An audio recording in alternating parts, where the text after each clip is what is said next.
Les saluda el biólogo José Luis Vázquez Vegas y bienvenidos a Resiliencia TV. El día de hoy hablaremos sobre los ecosistemas de montaña, los Andes. Y para esto, nuestro invitado del día de hoy es el doctor Steven Sevillano Ríos, ecólogo y PhD en recursos naturales de la Universidad de Cornell en Ithaca, Nueva York, en los Estados Unidos. Actualmente es investigador postdoctoral en Ciencias de la Conservación en TID, Territorio y Desarrollo, que es una empresa que viene desarrollando herramientas tecnológicas para la gestión del ecoturismo en áreas naturales protegidas. Y actualmente está implementando un proyecto en el Parque Nacional de Huascarán. Sevillano posee más de 14 años de experiencia desarrollando ciencia en la costa, sierra y selva del Perú. Sus líneas de investigación están asociadas a temas como la conservación, naturaleza, montaña, Amazonía y el cambio climático, también con énfasis en problemas socioambientales. Sus investigaciones están orientadas a desarrollar estudios que contribuyen a entender la ecología y la biología de las especies, particularmente las amenazadas, y ver qué podemos hacer para conservarlas. Cuenta con más de 20 publicaciones en revistas indexadas de alto impacto sobre temas de biodiversidad tropical, ornitología, estudios de fauna y medio ambiente, cambio climático. Sevillano tiene un gran compromiso con la investigación y el desarrollo profesional de nuevos ecólogos a través de la enseñanza, asesoramiento, mentorías y entrenamiento profesional. Bienvenido, Steven. Muchas gracias por la invitación, José Luis. Es un honor estar aquí y agradecido por la invitación en primer grado y pues verte después de tanto tiempo también y nada, abierto ahí para poder responder y conversar sobre todo de este tema tan importante, tan interesante y para el Perú, ¿no? Tan importante que es los Andes, ¿no? Que representa un gran porcentaje de nuestro territorio. No, gracias a ti, Steven. Sí, nos vemos después de bastante tiempo, pero siempre estamos ahí siguiéndonos un poco en lo que vamos trabajando y hay un trabajo muy interesante que es importante que lo des a conocer por tu parte, ¿no? Con tus investigaciones, tus hallazgos y el trabajo también con los chicos, ¿no? que vienes haciendo. Bien, el Perú es un país que se caracteriza por tener muchos ecosistemas, ¿no? El Perú tiene 39 de los ecosistemas, ha definido 39 ecosistemas dentro de su territorio, ¿no? Y de estos, 12 están asociados a los ecosistemas altoandinos, ¿no? Y estos ecosistemas altoandinos tienen una gran importancia porque albergan gran parte, digamos, del recurso hídrico, ¿no? Que es, digamos, fuente de agua para las personas. Cuéntanos, ¿qué son los ecosistemas de montaña? Pues los ecosistemas de montaña diríamos que son estos conjuntos, estos grupos, ecosistemas como tal, ¿no? Donde tenemos flora, tenemos animales, tenemos la parte abiótica, que específicamente están en zonas que son topográficamente complejas, vamos a llamarlo así. No está limitado únicamente por el tema de la elevación, ya que en algunas regiones a nivel mundial, a nivel global, podemos encontrar algunas zonas montañosas que pueden estar en zonas un poco más de menor elevación, ¿no? Por ejemplo, hasta la zona de la Patagonia, y hay lugares de gran complejidad topográfica, ¿no? Que son montañas muy complejas y también ahí tenemos ecosistemas bastante asociados y muchas especies que solamente se encuentran ahí. Por otro lado, si vemos, por ejemplo, a la zona de los Himalayas, ya nos vamos a otras regiones mucho más altas, mucho más elevadas, y también tenemos unos ecosistemas que están adaptados específicamente a esas condiciones, ¿no? Entonces, los ecosistemas de montaña podríamos decir que son estos conjuntos de flora, fauna, pero también todas las condiciones abióticas y están en estos lugares, adaptadas a vivir y digamos, a una parte dinámica muy particular, porque precisamente esta topografía tan compleja representa retos para sobrevivir en estos ambientes. Y en muchos casos el hecho de estar viviendo a elevaciones tan altas, que es también una consecuencia de esta complejidad topográfica, hace que ciertas especies nada más y ciertos grupos de especies y ciertas relaciones, digamos, entre las especies que se dan sean prácticamente únicas, ¿no? Entonces ahí vamos a poder encontrar ecosistemas, por ejemplo, de bosques de Polylepis o otros tipos de bosque que están adaptados a estas zonas de mucha rugosidad. Luego vamos a encontrar zonas que quizás son planas, ¿no? Como los altiplanos, y que precisamente también tienen ciertas características que los... Mesetas, que le dicen también en... Exacto, las mesetas, ¿no? Los altiplanos, por ejemplo, allá en la zona de Puno, ¿no? Tenemos... en Junín, Puno, de Caca, ¿no? Entonces, exacto.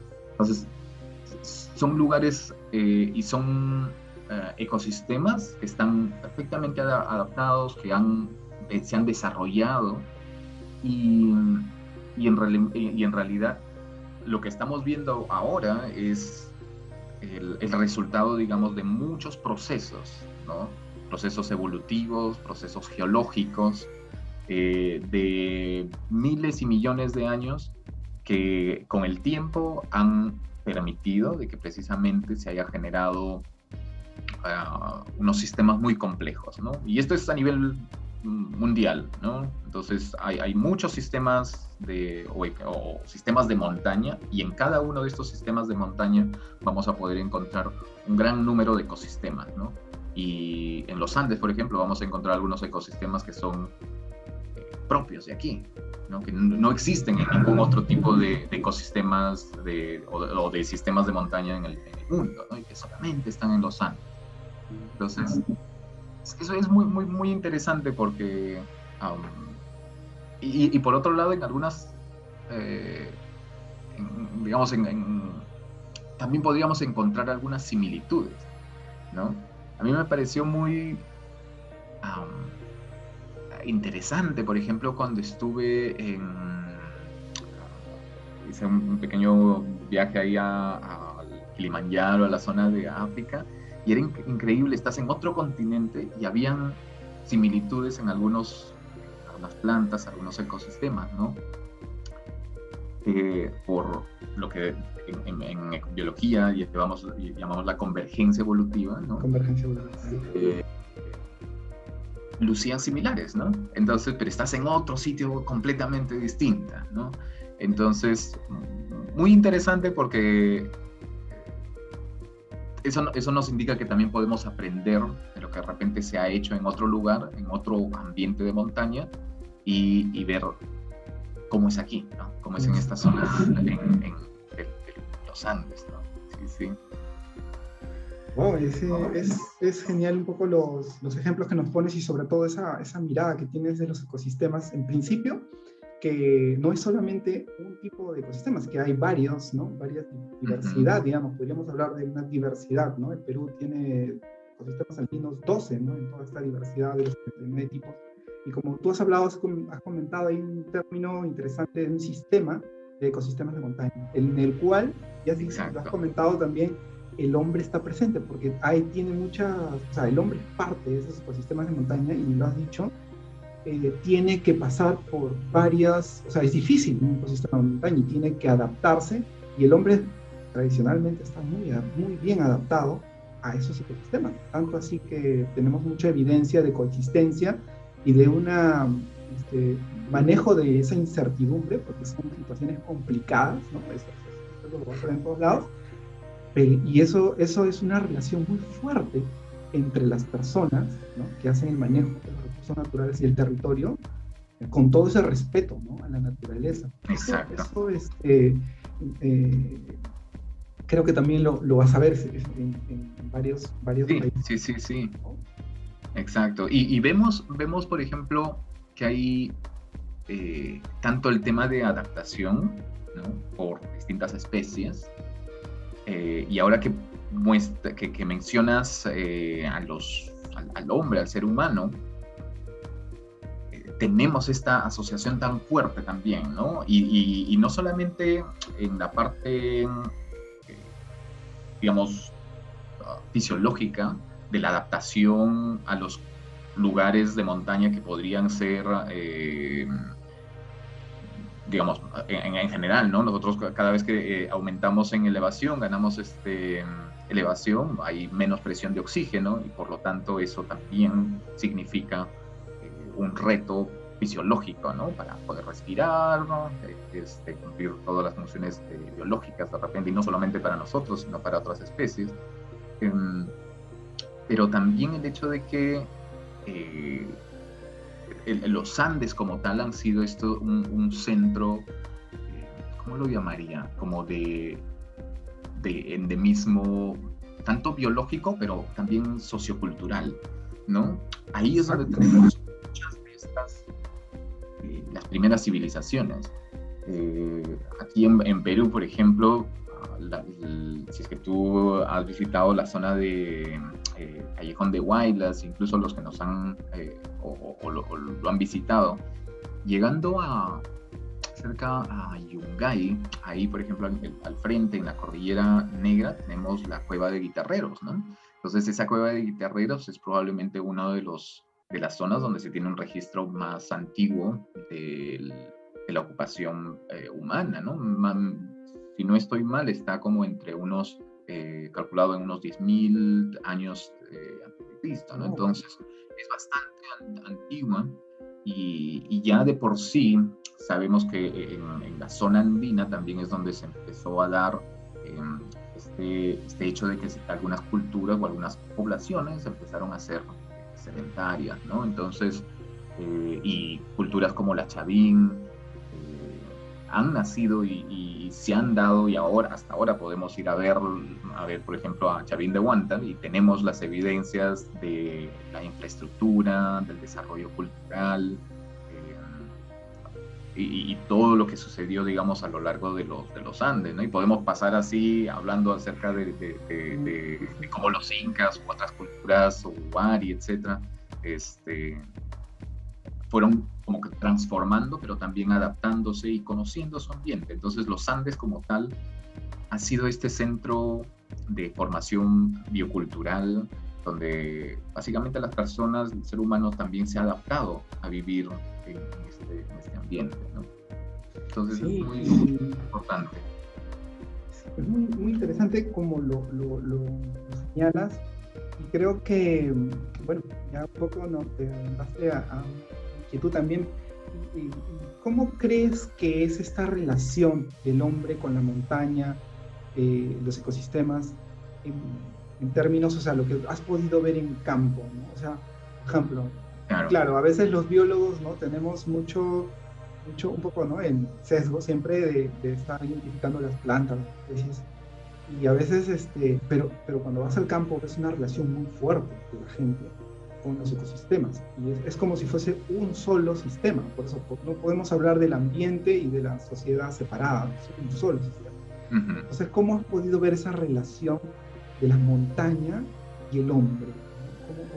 Y el ser, ¿no? Uh-huh. Digamos, Eso es algo muy interesante porque, digamos, quizás yo tengo una percepción más directa, especialmente como guaracino. Yo he crecido en medio de la Cordillera Negra y la Cordillera Blanca, así es que toda mi vida, cuando salíamos a jugar temprano, por ejemplo, era ver el huascarán enorme ahí, ¿no? Qué chévere. En la cordillera, como un cuadro impresionante. Y también tuve la oportunidad de ir digamos, con mis abuelos, ¿no? A conocer muchas comunidades, muchas personas que vivían y dependían y conocían cómo manejar la tierra, cómo labrar, hacer agricultura, etcétera, ¿no?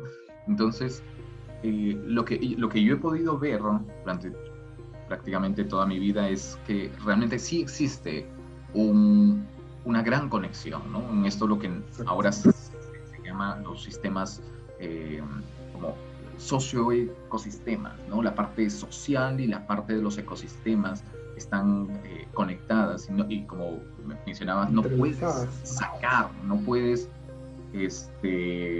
simplemente quitar de la ecuación al hombre, porque realmente ha sido parte y es parte de estos ambientes, de estos ecosistemas. Y, por ejemplo, como ya estábamos mencionando, la ocupación del hombre aquí, ¿cuánto? Siquiera unos 10.000 años, si no es más. Entonces, durante todo este tiempo, los Andes ha tenido un impacto, por así decirlo, pero una modificación. Y ahorita tú te vas a las zonas, por ejemplo, de allá de Cordillera Blanca o al centro de Perú, a Puno, Cusco, puedes ver que las personas conocen cuándo se puede hacer, no sé, el cultivo, o cuándo se debe sembrar, o cuándo se debe de, no sé, cosechar, qué tipo de plantas, por ejemplo, podrían ser mejor utilizadas. La domesticación que existe en muchos ambientes alpandinos, ¿no? Entonces, y realmente se ve y es muy evidente esta relación que existe entre el ser humano y los ecosistemas. Y especialmente, yo diría que el tema del agua es muy importante, ya que gracias a esto es lo que también ha permitido que muchas comunidades, digamos, decidan dónde establecerse, ¿no? Cercano no sé, oconales, cercano a ríos, cercano a fuentes de agua, etcétera, ¿no? Y es muy importante el tema de los ecosistemas que precisamente regulan lo que es la parte hídrica, ¿no? El agua en general. Es sumamente importante porque es algo que lo podemos ver, no solamente con las personas o con las poblaciones actuales, pero también lo podemos ver por ejemplo, en la época inca, cómo trataban y cómo manejaban, cómo canalizaban el tema del agua para precisamente utilizarlo en agricultura, ¿no? Entonces, es muy fuerte, ¿no? Entonces, yo he trabajado con bosques, especialmente con la parte biológica que está asociada a los bosques de genuales, ¿no? Los polilepis. Y también he podido ver cómo las personas de cierta manera respetan y quieren a estos ambientes porque saben que dependen también de la conservación de estos sitios, que si es que no protegen, por ejemplo, la parte alta de algunas montañas, eventualmente esto va a significar de que de repente el agua que normalmente se captura en la parte alta de las cuencas los afecte, porque se va a secar. Ya saben que en la época seca va a haber una disminución, por ejemplo, de la cantidad de agua que podrían recibir, ¿no? Entonces, indirectamente se están afectando. Entonces, eso no es nuevo, conocen, y por eso es lo que también, pues, en las distintas culturas, creo que ya desde primaria, secundaria hemos llevado el sistema de andenes, las tecnologías antiguas han sido muy bien utilizadas precisamente para, vamos a decir, como que domesticar esta complejidad de los ecosistemas de montaña, ¿no? O sea, bajan la incertidumbre, ¿no? O sea, porque hay tanta incertidumbre topoclimática, digamos, ¿no? Asociada a esta complejidad. Por eso te comentaba, ¿no? O sea, lo han respetado tanto que se han adecuado y con el paisaje, ¿no? O sea, han hecho tecnología amigable con el paisaje, ¿no? O sea, si tú ves la evidencia, es totalmente respeto. O sea, eso es lo que digo, que es una cosa es hacer algo con respeto porque, ¿no? Quieres, ¿no? Ese espacio. O sea, yo creo que esa es la relación en la montaña, la relación del hombre en montaña es bien fuerte. Y qué genial que nos compartas estas anécdotas también un poco de Un sitio que, por ejemplo, me acuerdo que me llamó bastante la atención, cuando yo estuve viajando a la selva de Puno. Muchos dirán, uy, Puno no tiene selva, ¿dónde queda esa, no? Porque generalmente asociamos Puno al altiplano, ¿no? Entonces, la parte norte, ¿no? de Puno es muy interesante porque te permite ver, oír desde la parte alta, ¿no? Que estás como 4.400, una cosa así. Y en ese entonces estaba bajando hacia el Valle del Sandia, ¿no? Hacia el Valle de Sandia. Y pasas por una comunidad, Cuyo Cuyo, que me pareció muy interesante porque ellos aún cultivan y utilizan los andenes, que son prácticamente incaicos, en sus labores agrícolas del día a día. Y tú pasas por ahí y ves realmente a todas las plataformas de los andenes hechos para precisamente utilizar el área disponible, y tienen un manejo de, digamos, un conocimiento que ha sido, o sea, para llegar a nuestros días, ha tenido que ser traspasado ese conocimiento a lo largo de las distintas generaciones, de cómo usarlo, cómo cultivarlo, cómo trabajar la tierra y labrarla, con tecnologías que son muy, muy antiguas, ¿no? Entonces, a mí me sorprendió porque normalmente tú vas a Pisac y ya lo tienes como una zona arqueológica donde realmente no está en uso, pero en esta zona de Puno me pareció muy interesante, y precisamente esa es una muestra de esa relación que existe hasta la actualidad del hombre con los ecosistemas de montaña, y cómo con el tiempo han podido, por así decirla, conocerla, adaptarse y convivir en ella de una forma amigable, ¿no? Una forma que es beneficiosa para el ser humano, pero también protegiendo y cuidando los ecosistemas como tal, ¿no? Sin violentar a la naturaleza como tal. Qué bonito lo que compartes, Steven. Y sí, lo cual también hace complejo la toma de decisiones en estos ecosistemas, porque la población que vive en los ecosistemas de montaña comparado a los ecosistemas, pues, de costa, y es poco, ¿no? La cantidad, o sea, sí hay un considerable número de gente, pero las decisiones a veces tienen que tomar en cuenta siempre esas relaciones que existen entre los ecosistemas. Y lo mismo pasa en la zona de la selva, ¿no? Hay menos gente todavía y a veces las decisiones, ¿no? Tienen que tener esa mirada holística. Qué interesante tu visión, tus anécdotas que nos cuentas, y me parecen interesantes, y así creo que vamos a encontrar muchos ejemplos de esta relación. Sí, los hay.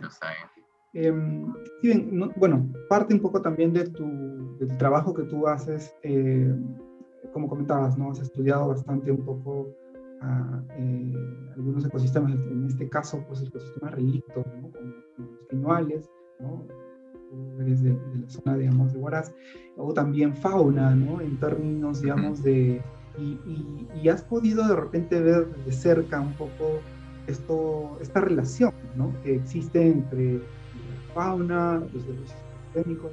¿Qué podrías decir de esta relación entre la fauna, los servicios ecosistémicos y el cambio climático, que es algo que también incrementa la incertidumbre en términos, ¿no? de manejo? ¿Qué dice la evidencia científica? Es un tema que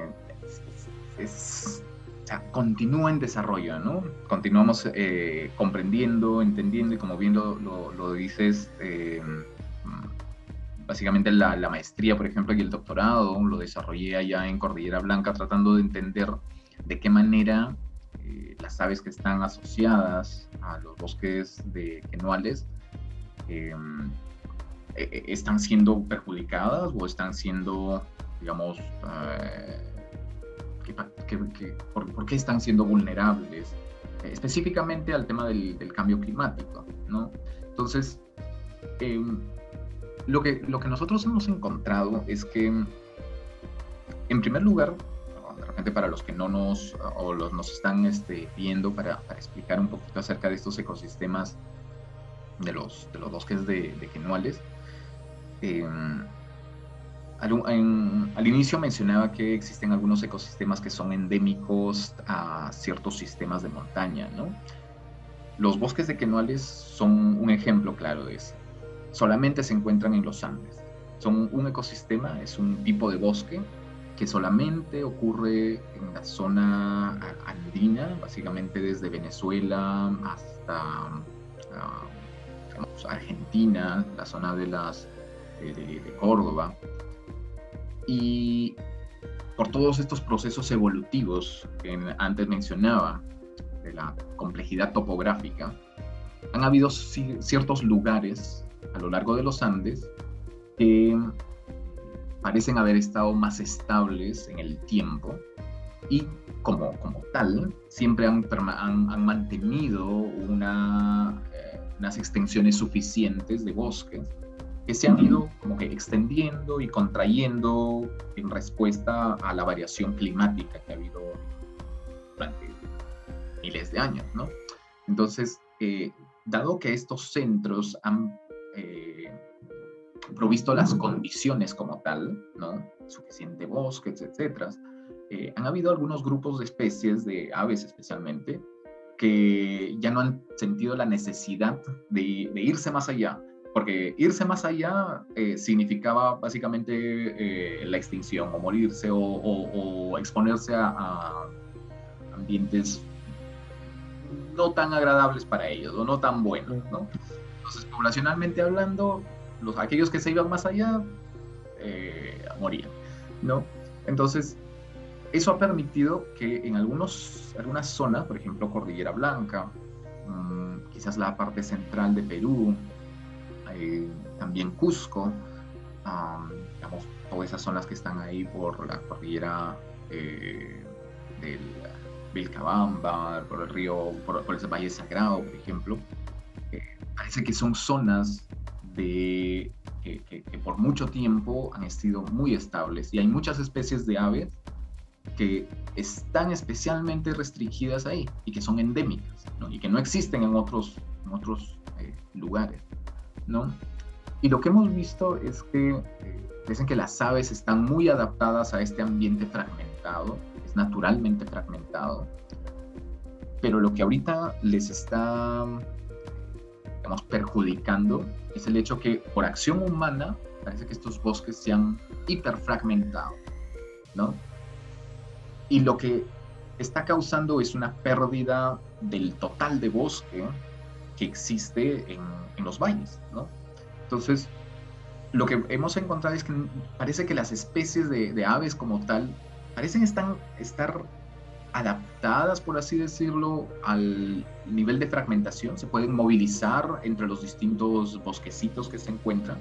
Sin embargo, si es que nosotros reducimos la cantidad de bosque en un valle por menos de un cierto nivel, que más o menos es como que menos de un 20% de la extensión de todo el valle, ahí es donde empezamos a ver que las poblaciones o las especies como tal ya empiezan a tener problemas, ¿no?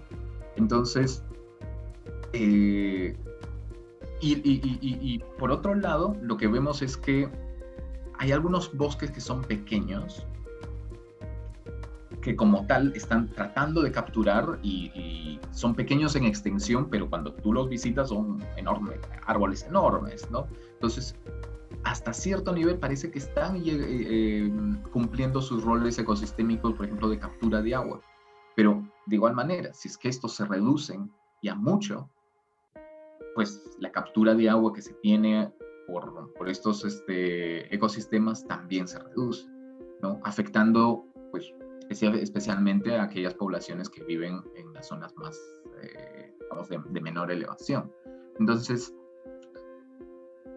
¿qué cosa podemos ver a partir de esto? Que aunque la fauna parece estar de cierta manera adaptada a vivir en ambientes topográficamente complejos, lo que vemos es que el impacto humano sí es fuerte, Y el impacto, lo que está causando el impacto humano es la reducción, la pérdida de bosques, ¿no? La pérdida de estos ecosistemas que son claves para la fauna. Bueno, entonces los servicios ecosistémicos como tal, en este caso ahí en el Parque Nacional Huascarán, son muy importantes y están asociados a características del ambiente, características del clima, ¿no? Y es por eso que ante los nuevos escenarios de cambio climático que se van a dar, ¿no? Muchos de estos servicios van a verse afectados, ¿no? Entonces, por eso es importante entender cómo el clima determina las zonas y los lugares donde nosotros tenemos ese mayor grado de servicios ecosistémicos porque precisamente están en ciertos niveles, ¿no? Y solamente para ponerles un ejemplo, ¿no? Sabemos que la temperatura, por ejemplo, disminuye con la elevación. En general, en todos los sistemas de montaña. Sin embargo, la precipitación no necesariamente disminuye con la elevación en todo sitio. Y particularmente en esta parte de Cordillera Blanca, la precipitación incrementa con la elevación. Y en esta intersección, más o menos como entre los 2.000 y 3.000 metros, es donde se dan estas características más adecuadas que maximizan la productividad de los ecosistemas. Y es aquí donde los servicios ecosistémicos también son máximos. Por otro lado, los ecosistemas que se encuentran por encima de los 4.000 metros, que principalmente están muy adaptados para mantener y son como reservorios de mucha de la precipitación que ocurre a estas grandes elevaciones, ceden, ¿no? Y ceden poco a poco estos, principalmente el agua, a las cuencas o a las zonas de menor elevación, ¿no? Entonces, cambiar estos rangos climáticos en el incremento de la temperatura o el cambio en temas de la precipitación va a tener realmente repercusiones fuertes a lo largo de toda la gradiente altitudinal. Y precisamente los servicios ecosistémicos y la fauna y flora asociada a estos distintos niveles altitudinales se van a ver afectados, ¿no? Entonces, eso es importante reconocerlos, y que probablemente, pues, como seres humanos que estamos habitando en estos paisajes, al igual que otras especies de fauna, por ejemplo, nos vamos a ver afectados, ¿no? Y uno de los principales, digamos, medios de cómo podemos ver esta afectación es a través del recurso del agua, ¿no? Por otro lado, ¿qué evidencia existe, por ejemplo, de que algunas especies están subiendo o están cambiando su nivel de su distribución a lo largo de estos gradientes altitudinales? Lo podemos ver a través de los estudios de las aves, ¿no? Más o menos en el año 2003-2004 me parece que uno de los estudiantes de John Terborn reevaluó precisamente las zonas de los cerros del Sira, me parece, y pudo ver de que efectivamente algunas de estas especies se habían cambiado un poco sus niveles, sus rangos altitudinales, y más recientemente en la zona de los cerros de Panteacoya, cerca al Manu, la reserva de biosfera del Manu, también volvieron a evaluarlos después de casi 40 años, ¿no? Y ahí vieron que algunas de estas especies habían aumentado su rango de distribución altitudinal, ¿no? Entonces, podemos ver que efectivamente en las aves ya están, digamos, representando y están mostrando una respuesta ante estos cambios climáticos que están habiendo. O sea, sí, a través de los glaciares es mucho más, digamos, impactante, digamos, ¿no? Notorio. Sí, es notorio, pero también quizás, como es tan notorio, es más fácil que quizás poder observar estos cambios. Sin embargo, en la parte de la biodiversidad es un poco más difícil, ¿no?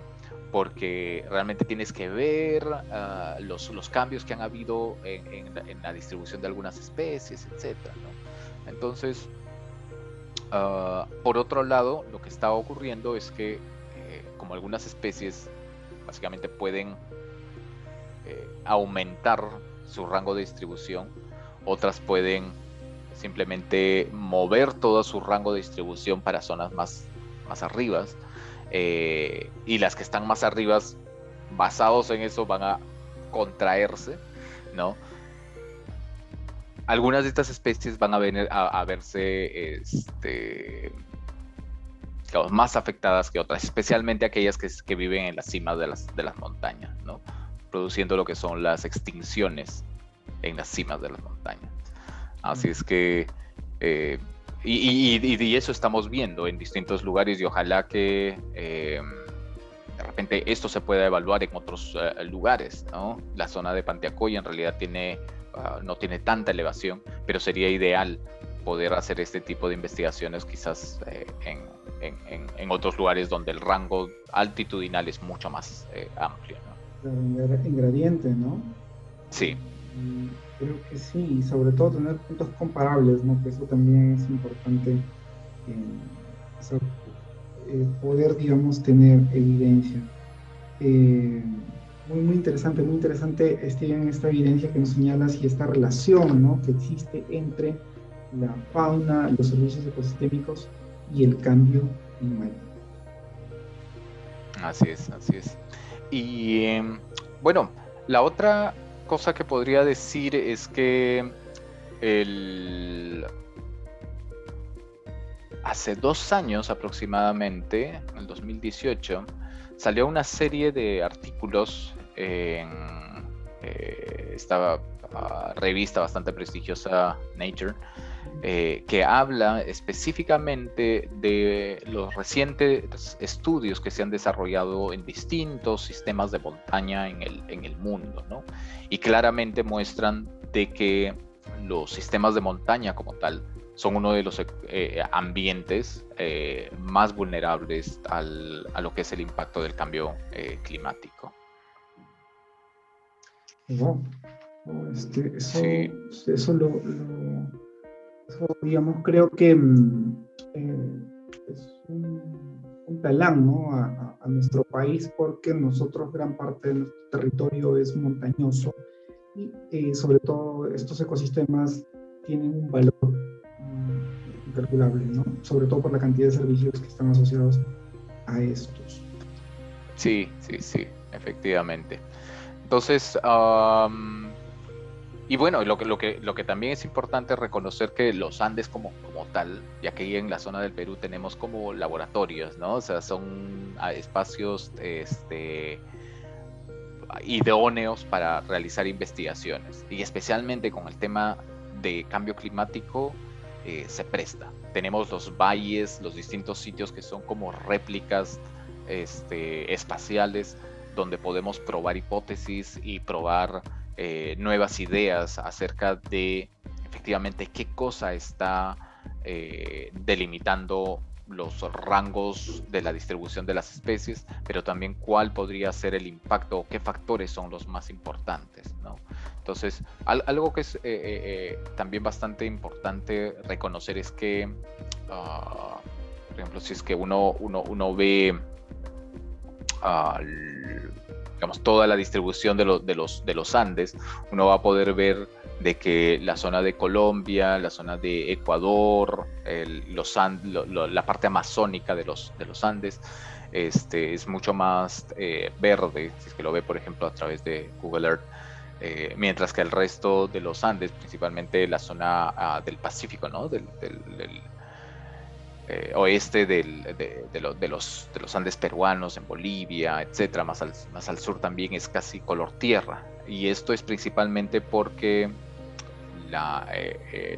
el agua aquí es un factor limitante. No hay tanto exceso como en la otra, en la otra cara de los Andes, ni como al norte, ¿no? La zona de Colombia, en ambos sectores hay suficiente agua, no es un factor limitante y por lo tanto la productividad es mucho mayor en todas estas regiones, ¿no? Mientras que específicamente para esta parte andina de Perú, el agua es un factor limitante. Así es que eso es importante reconocer, porque basado en eso también nosotros eso define dónde se encuentran la mayor cantidad de diversidad, servicios ecosistémicos, y dónde también están ubicados, por ejemplo, los principales centros de poblados o las principales ciudades andinas, ¿no? Entonces, es interesante porque eso está relacionado con cosas que de repente uno no los tenía tan conscientes al momento que se establecieron las ciudades, pero pues están asociadas a ellos, ¿no? Sí. Muy interesante, Steven, ¿no? Esta evidencia que nos dices en torno a poder ver, ¿no? Todo el impacto del cambio climático, sobre todo en indicadores que son distintos a los tradicionales, ¿no? Como la pérdida de glaciares, aumento de temperatura o incremento, digamos, de nivel de mar, que son usualmente los indicadores más notorios. Entonces, con diversidad nos da esa evidencia muy interesante y sobre todo que es un reto, ¿no? En torno a poder generar evidencia. Ahora, dicho esto, ¿cómo impacta el cambio climático en los ecosistemas de montaña, en esta relación ya más compleja? ¿Qué has podido ver? Eso es interesante porque, como estaba mencionando anteriormente, el cambio climático digamos, va a afectar fuertemente, y especialmente a estas zonas, a esta región de los Andes que es más árido, ¿no? Donde el agua es un factor limitante, como había estado mencionando. Entonces, si bien los escenarios, digamos, que se han predicho para 2070, 2100, etcétera, predicen un aumento de la temperatura, lo cual básicamente nos está indicando que de repente 1 grado, 1.2, 1.5 podría aumentar, que es bastante en términos digamos, climatológicamente hablando, es un fuerte impacto. Con respecto a la precipitación, las predicciones son mucho más variables, ¿no? Entonces, por un lado, hay algunas regiones que probablemente se vean incrementada el nivel de precipitación que exista. ¿Eso qué consecuencia va a tener? Entonces vamos a tener sitios con mayor temperatura y mayor grado de precipitación. Lo que va a hacer es probablemente que algunos lugares puedan estar más, ¿cómo se diría? Como proclives a lo que es deslizamientos, principalmente, ¿no? Mayor cantidad de mayor riesgo, ¿no? Entonces ya hace un tiempo, me parece en el 2017, ¿no? Ya pudimos ver, por ejemplo, que el aumento de las lluvias luego de un periodo de sequía provocó grandes huaicos en muchas regiones, ¿no? Lo cual se traduce en pérdidas de vidas, infraestructura, muchas poblaciones damnificadas, ¿no? Entonces es un gasto económico, pero también una pérdida en términos de personas que pierden la vida directamente por estos impactos, ¿no? Entonces, por otro lado, también tenemos algunas regiones que podrían estar sujetas a mayor cantidad de sequedad, ¿no? Y esto, ¿qué implica? Que básicamente va a tener condiciones más secas, donde bosques, por ejemplo, podrían estar siendo reemplazados por una comunidad vegetal más arbustiva, quizás. Pero precisamente este tipo de características o ambiente lo que hace es provee como que el ambiente idóneo para que se generen también mayor grado de incendios, ¿no? Entonces, el año pasado, pese a que hemos estado en medio de la pandemia y todos encerrados, realmente ha sido un año que también el nivel de incendios han sido máximos, ha sido casi 4 o 5 veces más que muchos años anteriores, ¿no? Entonces,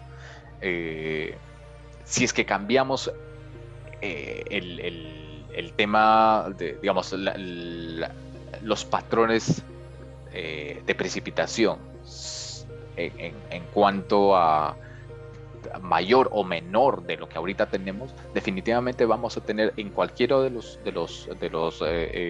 las posibilidades, bien la problemática de de mayor frecuencia de incendios, por ejemplo, o mayor número de deslizamientos y mayor número de riesgos, ¿no?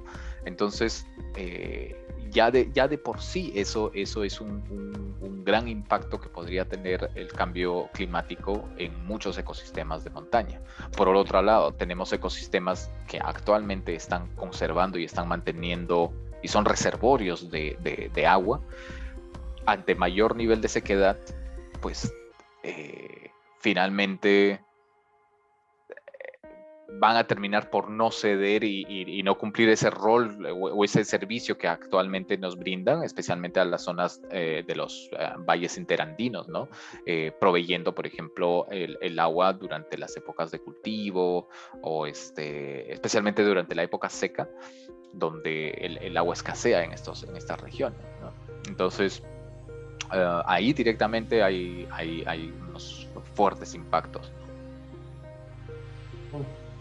Estos ejemplos que nos das sobre el impacto, ¿no?, del cambio climático en los ecosistemas de montañas diversos, ¿no?, y sobre todo con nuestro país, ¿no?, que tiene un gran, digamos, territorio, ¿no?, considerado, digamos, como ecosistema de montaña, ¿no?, y sobre todo los ecosistemas andinos, ¿no? En Perú tenemos 12, que son, digamos, un poco esta relación, ¿no?, de paisaje que señalas, ¿no?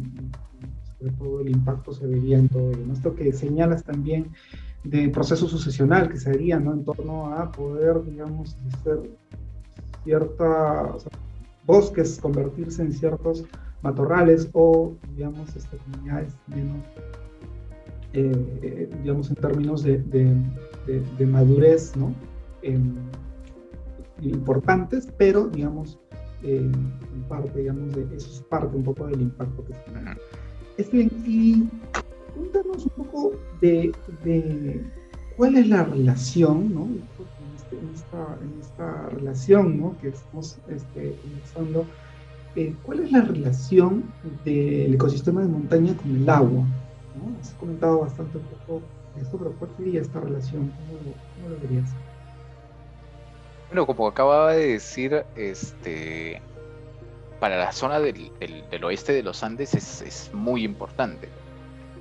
El nivel de lluvias aumenta con la elevación, así es que todos estos ecosistemas que están en la parte más elevada de los Andes son claves porque son reservorios precisamente de esta agua, ¿no?, de esta lluvia que cae y lo cede especialmente durante la época seca, ¿no? Entonces, y es especialmente importante para esta región de los Andes.